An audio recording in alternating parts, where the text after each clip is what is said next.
Welcome to CTV Sports. I'm Dale Schwetz. And I'm Jan-Eric Frank. A very good afternoon to you. And we are live at Grand Champions Polo Club here.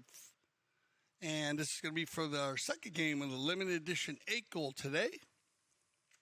And it looks like we have our two teams. We'll get ready to line up out there, yeah? Indeed. We're just waiting for some of the players to come back out. So just bear with us if we've got the numbers slightly different to the way our notes would say. Well, let's start with Casimiro. We've got at number 1, Steve Cox, playing off 0 goals. Then at number 2, one of my favorite up-and-coming stars. Remember, he played in the WPL last year. Paquito de Narvaez, 3-goaler. Mickey Navijo Estrada, the 1-goaler. And, of course, Double G, Grant Ganzi, gracing us with his presence, playing also in that team of 3 goals. Loudmouth with Scott Sabara, number 1, playing off -1. Nick Manifold playing off 3 goals. Michael Amor at number 3. We think at 0 goals. And Chris Campson, I can tell you, he's the number 3. Chris Campson's the number 3, playing off 6 goals. Your mounted officials this afternoon, Esteban Ferrari and Roddy Matthews. And as always, Mr. Steve Lane, instant replay official. And you can see on your screens there, Casimiro coming in off a total of 7 goals. So they'll be given a goal on handicap. Loudmouth, as it stands, of 8 goals. And it looks like we're going to be on field 4 for our second game of our triple header today in the limited edition 8-goal. And then we've got 2 gentlemen there in the green shirts with the 2 and the 4 on their backs, both with dark helmets, black helmets. Maybe, Dale, you can help me there because I'm not quite sure who's who. I know that this man on the ball here, excuse me, that is Mr. Chris Campson. He is playing the number 3. Yeah, you have Nick playing the number 2. Nick Manifold playing number 2. And so Michael Armour, the number 4. Yeah, Michael Armour going to play number 4. And he's A-rated, playing very well. They played together. Well, this team has played together all season long. And so very strong team here for Loudmouth. They know each other very well. And I think Red Armour, Michael's father, I think has been doing the coaching, a former 9-goal player. And you'll see they play a lot of hit and run style, open style, the old school style. This, Scott's been pulling the team very well at the number 1 and Campson, a big hitter. And you'll see Michael wearing the 4, but he runs through and plays he played 2 earlier in the season, so he liked the hustle around the field and doing a great job this year. On an A-rated, so he should be a very strong team to go up against here against Casimiro team of Steve Cox and Grant Ganzi, captain in the team with the young players. Here is Paquito de Narvaez on 3 also, and Mickey's been having a great season on 1 goal. Right here, Paquito. And he's going to send this one forward for Mickey and Estrada. And there you go. As I said, he is strong around the goal. Yep, Mickey Navijo Estrada, son of Miguel. Takes this one down right here on the graver. And look at this. Perfect neck shot right in front of goal. Steve right in line. Cox. And big shout out to Steve and his Casimiro team. He played last year during our 2022 season. Loves the game of polo. This should be a high-scoring game as these two teams are designed to have an offensive attack that is up and down the field. And here's one of the reasons why. Chris Campson, takes it down. Chris Campson's going to shoot a goal and get his first of the day. And well done, number 3. And no problem there. I had options. He shuts it down right here, takes it to the inside, gets a little help from Nick Manifold, and then room to work as Chris goes by 1 player, 2 player, and then shoots it from 60 yards out. Yeah, nicely done. And an important goal as Casimiro, of course, coming in with the goal on handicap, picking up their very first goal by Mickey Navijo Estrada. So that put them in the lead by 2 goals. And then the goal from Chris Campson. So new line, scoreline reading 2-1. Campson on the move once again, on the ball. That ball gets sent back by De Narvaez. And I believe it's gone out of bounds. So we will have a change of possession. Mickey's father, Miguel, playing in the World Polo League. And he filled in for his brother, Alejandro, who's working an injury to his hamstring. And Miguel, former 10-goal player. And we've been thrilled on the way Mickey's played this year. Just very strong at a 1-goal rating. Campson's going to try to go by one player. Then he gets a whistle there. And they're going to call a blocking foul as we go into our Kersey change. Our first Kersey change. Good shot of Grant Gansey there. Double G. His new helmet. Wearing number 4 today. And he's been having a great season, playing in everything from 6 to 26 goals. And already 2 titles in the World Polo League. Yeah, you said it too, with the Casablanca team. Congratulations to them, All-Star Challenge and the Palm Beach Open. And also winning the Sunset Polo and the White Party alongside Nick Roldan on Friday. That was a great day. So, yeah, he really has. But he does love his polo. I mean, he does love his polo. And great to see him so actively involved in all the different levels that we have here at Grand Champions Polo Club. Quick courtesy change then, and it's going to continue with that blocking foul. Chris Campson takes a shot, penalty 2, and Campson picking up his 2nd goal here, and with that, of course, gets the equalizer. It is 2 goals apiece between Loudmouth and Casimiro. Yeah, we got to interview Grant, and he was talking about that, how he enjoyed, of course, playing at the highest levels, 26th goal of the World Polo League, highest rated polo in North America, outside of Argentina, 26 goals. But he enjoyed stepping down and playing in the 6 to 8, and playing with younger players, and also it pressured him also to play at a higher level too, to captain the teams, and 3 goals. And he loved just playing in all of the polo, as you said. He loves his polo. And different strings of horses, plays different horses too. He says he loves having these different strings of horses that he plays in the different leagues. And a great ambassador as he carries at a high level for Casablanca. All right, here they're going to mix it up a little bit here on a knock-in. Paquito's wearing the 2. He'll go ahead and do the honors on the knock-in and full rotation as Mickey's going to come back down. They're going to send Grant forward. As we know, Steve, he'll stay in the front and pull the team on an A-rated. And so, Lee Campson under the belly with it. Will turn the corner quickly in control as he shuts it down the boards.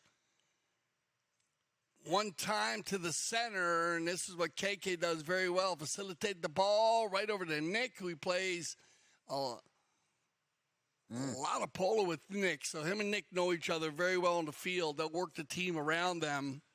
And, well, Scott, we talked about Scott earlier in January. I think in one game he had like 5 goals on a -1. So he will pull the team in the front. You cannot let him go. He will sting you. Now, on the knock-in once again, they're going to stay with the same setup here, as it'll be Paquito. Looks like Grant's up in front. Mickey goes to going behind, and now they send everybody forward, and Mickey's going to go in, and Scott, and here you go, Grant. You can lean way back there. He keeps it moving. Here's Mickey. Navijo Estrada, but Campson will shut him down, gets back, hammers a very nice open backhand, looking for his number 4 for Michael Armour. But that didn't quite bear the fruits he was hoping. Again, where it all started with the number 2, Paquito de Narvaez. Runs into a little bit of traffic there. He's got Steve Cox. I beg your pardon. He's got Scott Sabaro and Nick Manifold in front. Now also Armour coming in for the challenge. Left behind. Still Mickey Navijo Estrada. Stolen by Campson. But a whistle will stop the action with just a little over half a minute left to play. So right there, Mickey's trying to get by. Good ride off by Scott. Actually, I'm sorry, by Michael. And that's what Michael does very well. He's very good with the man. He goes to the man first all the time. And he does not foul that much. He'll keep himself in good spots to make the ride-offs. Going to push us down to 41 seconds left here in our first. 2-2. Then we'll go to the center. And Chris Campson, a big ball hitter. Remember, we are not using the challenge system here in the ACO. We are using all the triggers. We'll go through the triggers for you after Campson takes the penalty 5B from a center. 44 seconds left in the chucker. Straight down the line. And maybe Scott Sabara can pick this one up. Gansey coming in to block it. Sent back down the field here now by Paquito de Narvaez. On the board, still Paquito. Campson will steal it. And we have another whistle.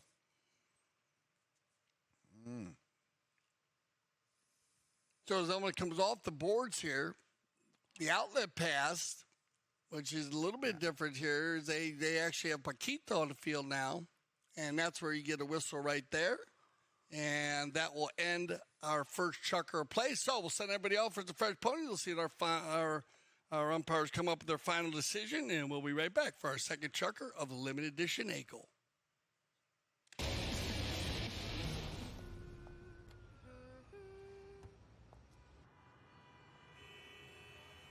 high temperature is 8 degrees above normal. Experts are warning that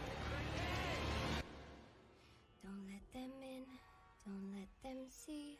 Be the good girl you always have to be. Conceal, don't feel, don't let them know. Well, now they know. Let it go, let it go. Can't hold it back anymore. Let it go, let it go. Turn away and slam the door. I don't care what they're going to say. Let the storm rage on.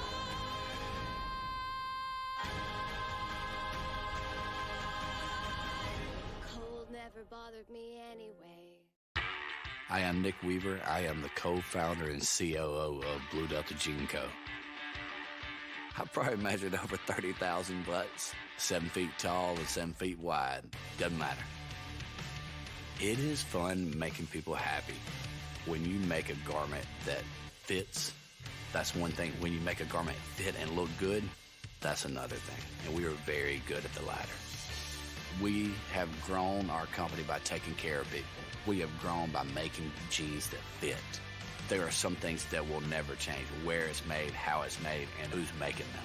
Every jean is one of one. But now we can get you measured from anywhere in the world.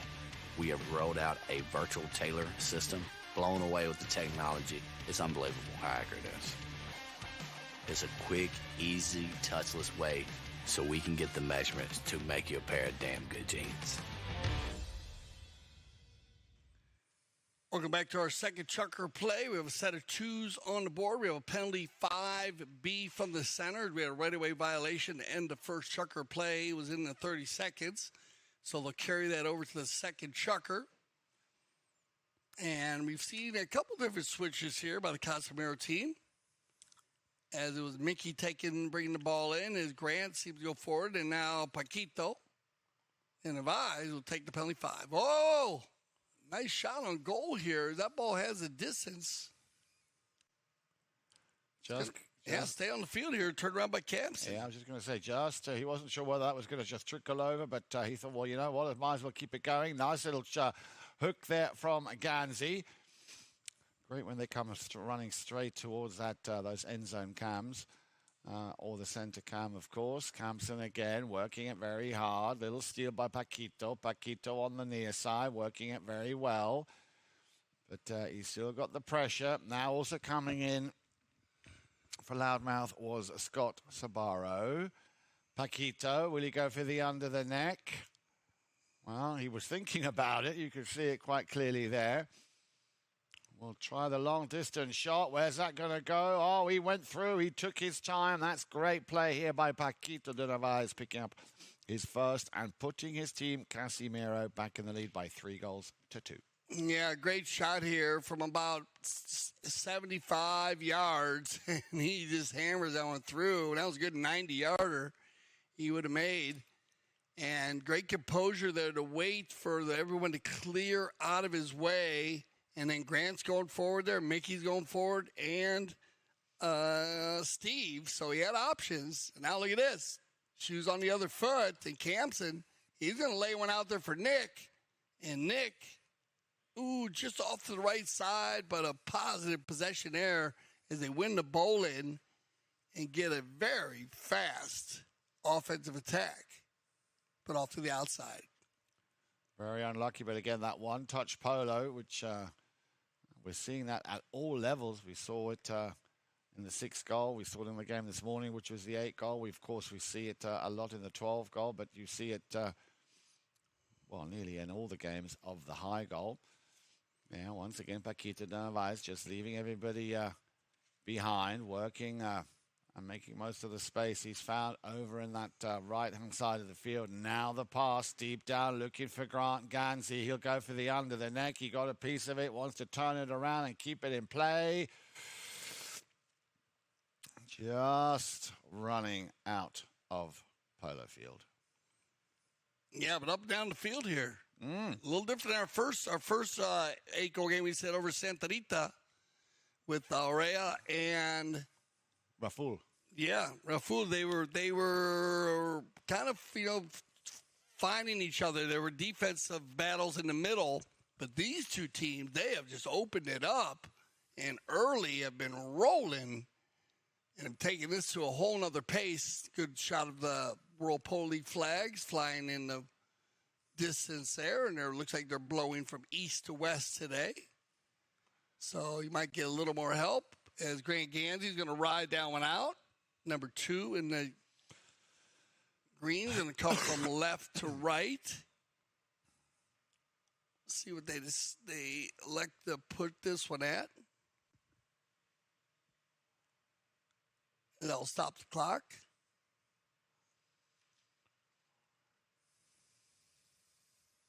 You got Esteban Ferrari and Roddy Matthews. Correct. Those are our two mounted officials. And as always, yep, this will go in favor of Casimiro.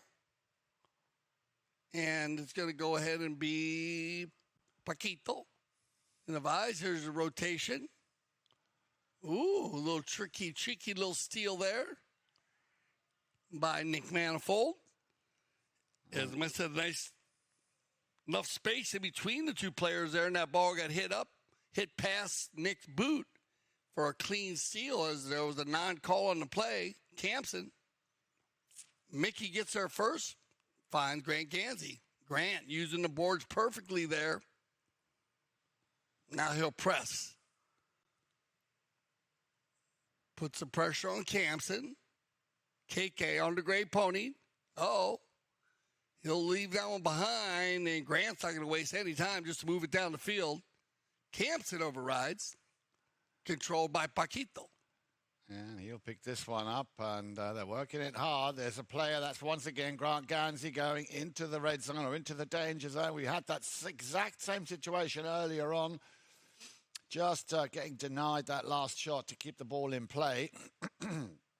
So Casimiro, strong. Very strong here at the moment with a little over 3 minutes left to play here. And I think, they will now go for that courtesy change. So just the one goal then so far here by Paquito de Narvaez. A great 70, 80-yard shot over all the heads of all the players. Campson picking up a goal in the first and a penalty 2 in the first. Mickey Navijo Estrada also picking up that first goal in that first chucker for Casimiro. But similar to the game this morning, Dale, I don't think we're going to see, unless I'm wrong, of course, but I don't think we're going to see big gaps. I think we're going to see 2-3 goals max because they are both equally Very, very strong, very well mounted.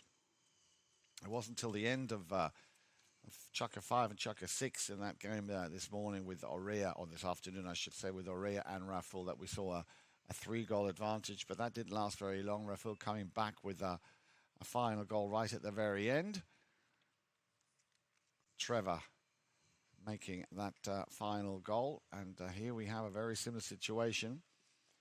2 goals apiece at the end of the first, and at the moment just that 1 goal, making it 3-2 for Casimiro. And there you have the man leading his team, Mr. Steve Cox. Yeah, Steve, big shout out to his family. As usually when we're field side, he rides over and asks if he could grab the mic and say hello to his family, to his children, his wife and children. And so we'll give him a shout out for him as we're in the studios here in Wellington, Florida, the CTV studios. Remember, tell a friend about CTV Sports and where they can watch polo. As you can see, very busy Lake Worth Road this afternoon is all the, looks like a lot of people coming back from work. And not only that, when you tell friends to see where they can watch polo, not only, of course, on CTV Sports, but also one of our favorite venues here in Wellington where you can actually enjoy it with a little bit of a snack. A little snack? Buffalo Wild Wings. Yeah, Buffalo Wild Wings. Oh! Today's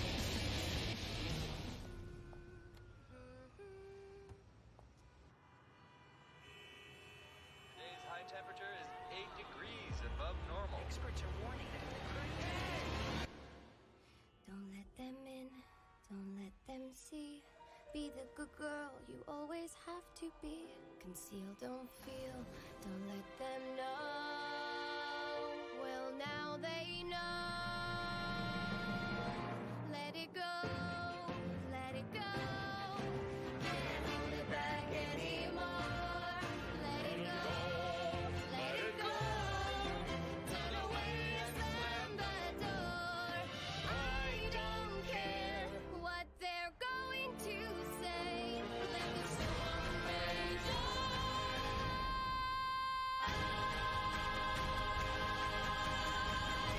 Cold never bothered me anyway.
My favorite part about AVSC is seeing all my friends. I have so many friends here at AVSC and USASA, and don't know what I would do without them. Just hanging out with my coach. Hanging out with my coach would be really fun too, but I just need friends too, you know? Everybody needs friends. Guys,